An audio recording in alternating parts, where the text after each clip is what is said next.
Hello नमस्कार साथियों, स्वागत है आपका आपके अपने यूट्यूब चैनल पर। मैं हूं आपका अपना रीड कोच। कल हमने जो कलाम का माइनर टेस्ट 4 हुआ था, उसका सवाल नंबर 1 से 90 तक का सॉल्यूशन किया था, जो कि पार्ट 1 के नाम से आपने उसको सॉल्व किया और वीडियो आपने यूट्यूब पे देखा। अब जो है पार्ट 2 हम आपके सामने लेकर आ रहे हैं, जो कि कुछ इस प्रकार से है। तो बिना किसी देरी के हम शुरू करते हैं पार्ट 2 को। आज है 91 से लेकर 150, मतलब 150 तक के सारे क्वेश्चन आपके सामने होंगे पार्ट 2 में, ठीक है। और आगे से ऐसे ही होंगे अपलोड, ठीक है। अब आगे जो है 91 नंबर क्वेश्चन है, अधिगम अनुभवों तथा प्रशिक्षण द्वारा व्यवहार में संशोधन है। यह परिभाषा किसने दी?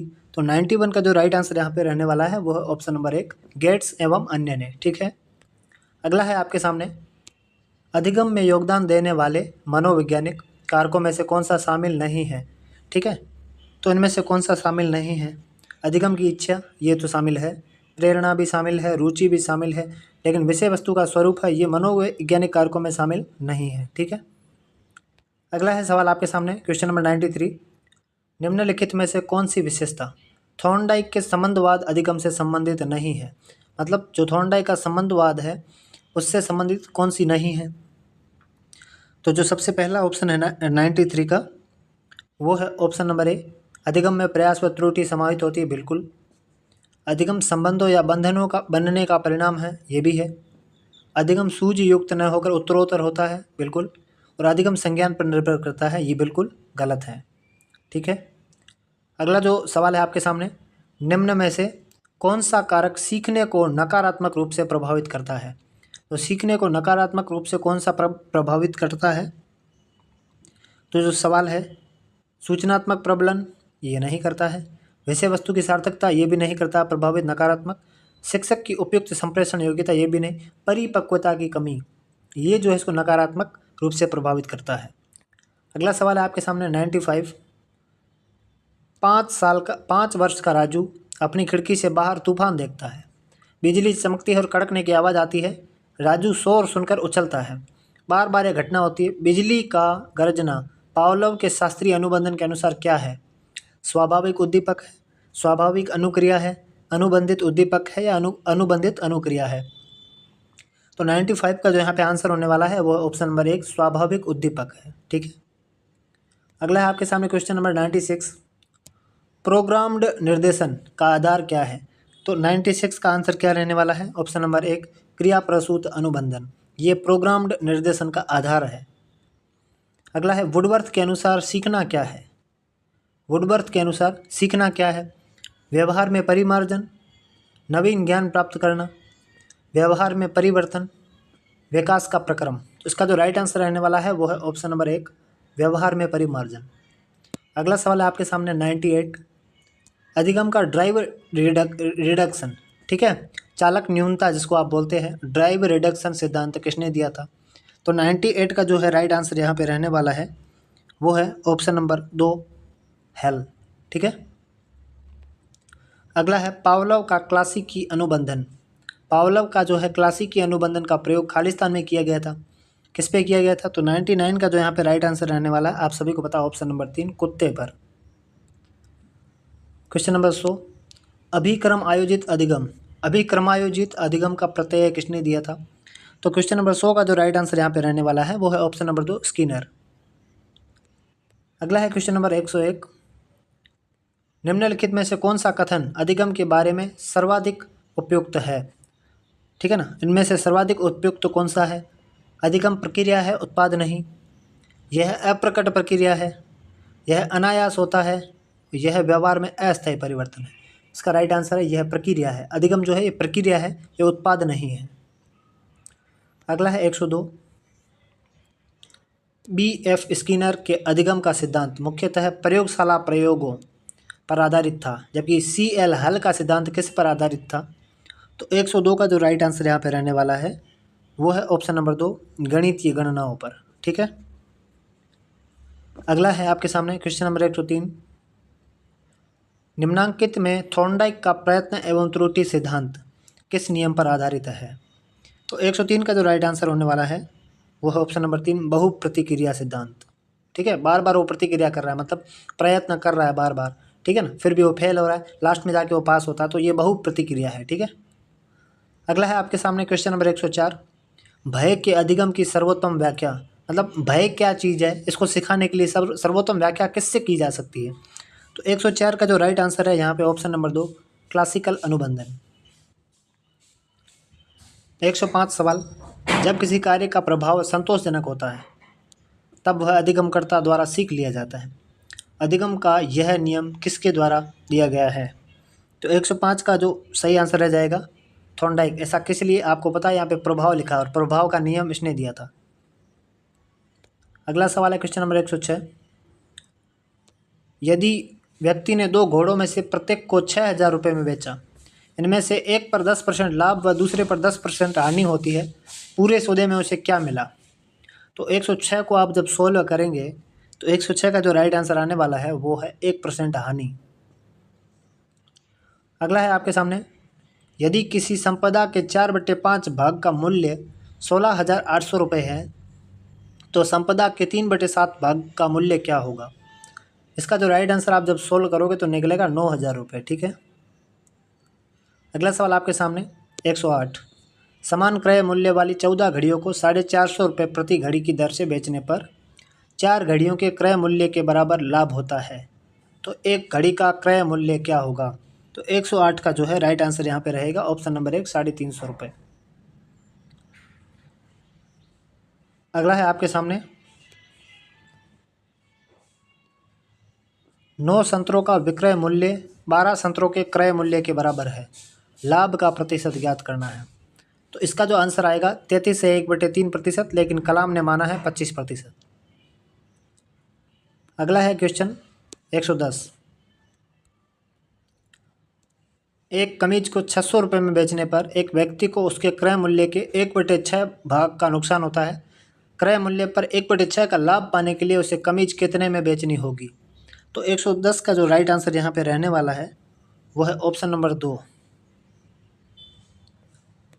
अगला है, किसी विद्यालय में 360 विद्यार्थी है जिसमें लड़कों की संख्या लड़कियों से 40 अधिक है, 40% नहीं है, सिर्फ 40 अधिक है। तो लड़कों की संख्या लड़कियों की संख्या का कितना प्रतिशत है।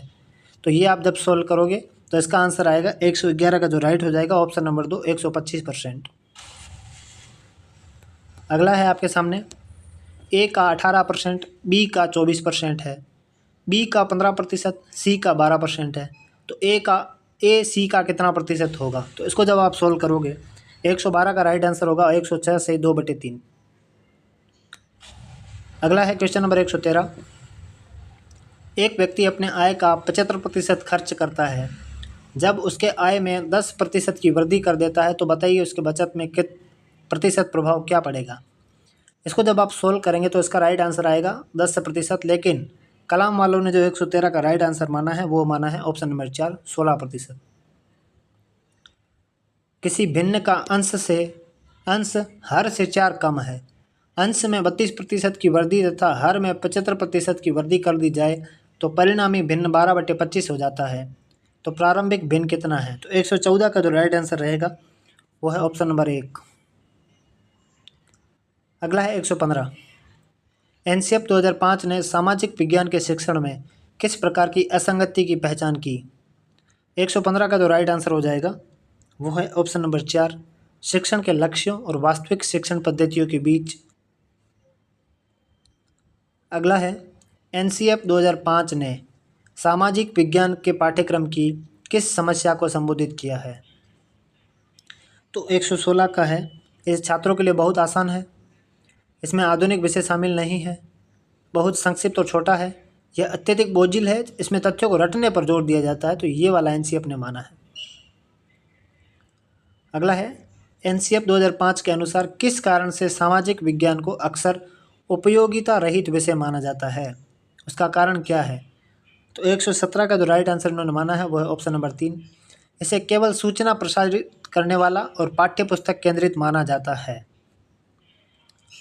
अगला है क्वेश्चन नंबर 118, एनसीएफ 2005 में गणित शिक्षण में पहचानी गई समस्याओं में से एक है प्रशिक्षित शिक्षकों की कमी, गणित का कठोर और अमूर्त ढंग से पढ़ाया जाना, विद्यार्थियों द्वारा अधिक प्रश्न पूछना और व्यवहारिक कार्य की अधिकता।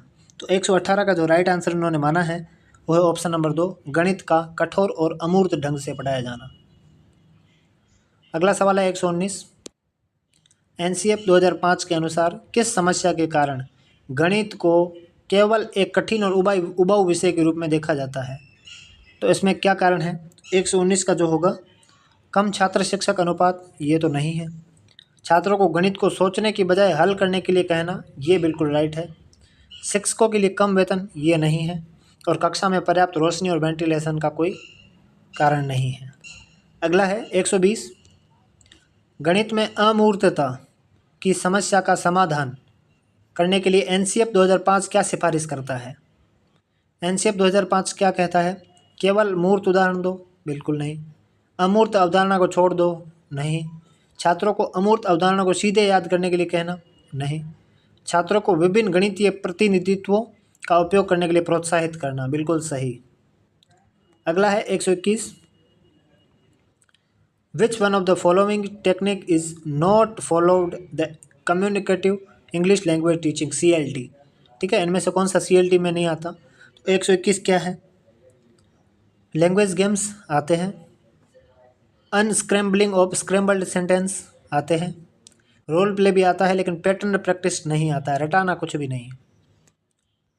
अगला है, which of the following statement it not true with regard to CLT, मतलब कम्युनिकेटिव लैंग्वेज टीचिंग? इनमें से कौन सा सही नहीं है? इनमें से कौन सा सही नहीं है? Communicative language teaching includes discourse competence, ठीक है। Communicative language teaching includes grammatical competence, ठीक है। Communicative language teaching includes strategic competence, ठीक है। Communicative language teaching is devoid of sociolinguistic competence, ये वाला आंसर ये इसमें नहीं आता, ठीक है। अगला है आपके सामने question number 123, which is the main purpose of using material in the classroom with CLT approach? ठीक है, क्या इसका मेन जो है पर्पस है? To ensure for covering syllabus, नहीं। To use as grammar worksheet, नहीं। टू डिस्करेज तो करना ही नहीं। To stimulate real life situation, ठीक है, वहाँ पे रियल लाइफ सिचुएशन बनाने के लिए। अगला है 124, विच of the following is most important factor in second language acquisition? 124 का यहाँ पे क्या आंसर होगा? ग्रामर इंस्ट्रक्शन, नहीं। मेमोराइजेशन ऑफ वोकेबुलरी, नहीं। रिपीटेशन ड्रिल, ये भी नहीं। और इसका आंसर होगा कंप्रीहेंसिबल इनपुट। अगला है, a child who has difficulty in understanding and using language appropriately without hearing loss और इंटेलेक्चुअल डिसेबिलिटी, मतलब ये कह रहा है किसी को यदि कोई भाषा पढ़ने में समझने में उसको बहुत दिक्कत हो रही है, समझने में अंडरस्टैंडिंग, ठीक है, लेकिन उसको सुनने की कोई प्रॉब्लम नहीं है, उसको क्या बोलते हैं? 125 का जो राइट आंसर यहाँ पे इन्होंने माना है वो है option number 1, special language impairment, ठीक है। अगला है 126, which of the following is a remedial source to resolve the challenge of teaching English? ठीक है ना, इनमें से इंग्लिश के चैलेंज को कौन सा रेमेडियल सोर्स है इनमें से, ठीक है, जो सॉल्व कर सके इंग्लिश के चैलेंज को, इंग्लिश टीचिंग के, ठीक है। तो 126 का जो राइट आंसर इन्होंने माना है, a lack of exposure to native speakers, ये नहीं है। Differentiating instruction based on student levels, बिल्कुल। इनसफिशिएंट प्रैक्टिस अपॉर्चुनिटीज़, ये नहीं है। और डिस्कोर्स स्टूडेंट लेड डिस्कशन, ये भी नहीं। ऑप्शन नंबर 2 इसका राइट आंसर रहेगा। अगला सवाल है 127, which one of the following is not a type of formative assessment? Assessment दो प्रकार के होते हैं, एक तो फॉर्मेटिव, एक समेटिव। समेटिव जो होता है वो होता है योगात्मक और जो कि वर्ष के लास्ट में होता है, जैसे एनुअल एग्ज़ाम, ठीक है। और जो फॉर्मेटिव होता है वो बीच में उसको सुधार करने के लिए, बच्चे को समझ में आया नहीं, कक्षा टेस्ट होता है ना, class test, weekly test, 1 minor, तो ये सारे फॉर्मेटिव है। लेकिन ये जो है ऑप्शन नंबर 4 है, ये समेटिव का है, इसका आंसर ऑप्शन नंबर 4 होगा। अगला है 128, which of the following is not included in the 4 steps of teaching by IK device? I K device ने कौन से 4 स्टेप बताए थे और इनमें से कौन सा उसका भाग नहीं है? तो प्लानिंग है, ऑर्गेनाइजिंग है, एवेल्यूएशन भी है, लेकिन डायरेक्टिंग इसका आंसर रहने वाला है, ये इसमें नहीं है। अगला है 129, who was the first to distinguish between formative and summative evaluation? ठीक है ना, किसने किसने बताया था फॉर्मेटिव और समेटिव एवेल्यूएशन के बारे में? वो है एम स्क्रीवेन। ठीक है। अगला है आपके सामने question, what is the main role of teacher during the process of remedial teaching? ठीक है। 130 का क्या होगा? Teacher should know the strength और वीकनेस ऑफ द लर्नर। बिल्कुल, टीचर को बच्चे की स्ट्रेंथ और वीकनेस दोनों पता होनी चाहिए, पहला आंसर है। इनकरेज ओनली इंटेलेक्चुअल, ओनली नहीं होना चाहिए, ठीक है ना, इंटेलेक्चुअल स्टूडेंट्स को नहीं होगा। अगला है तीसरा, technical support can be avoided, avoid तो नहीं करना है। टू कीप कंट्रोल, कंट्रोल नहीं करना है, ठीक है। अगला है 131, which one of these is not a part of remedial teaching? इनमें से कौन सा रेमेडियल टीचिंग का पार्ट नहीं है? तो 131 का क्या यहाँ पे आंसर होने वाला है? Teaching afresh what has been taught earlier, identify the cause cases who are lag in studies, help in identify the cause behind child's lagging, तीनों है। ये तीनों रेमेडियल टीचिंग के भाग है, ये चीज़ें करनी चाहिए। Make the weak students aware of their backwardness, तो ये इसका आंसर यहाँ पे रहने वाला है। अगला है 132, remedial teaching focus primarily on, किस पे फोकस करता है रेमेडियल टीचिंग? 132 का जो राइट आंसर रहने वाला है option number 1, cognitive and learning gaps, ठीक है। अगला है 133, she said to herself, sell I have a happy married life, ठीक है, उसने खुद से ही पूछा। तो 133 का क्या हो जाएगा right answer? She wondered if she would have a happy married life, ठीक है।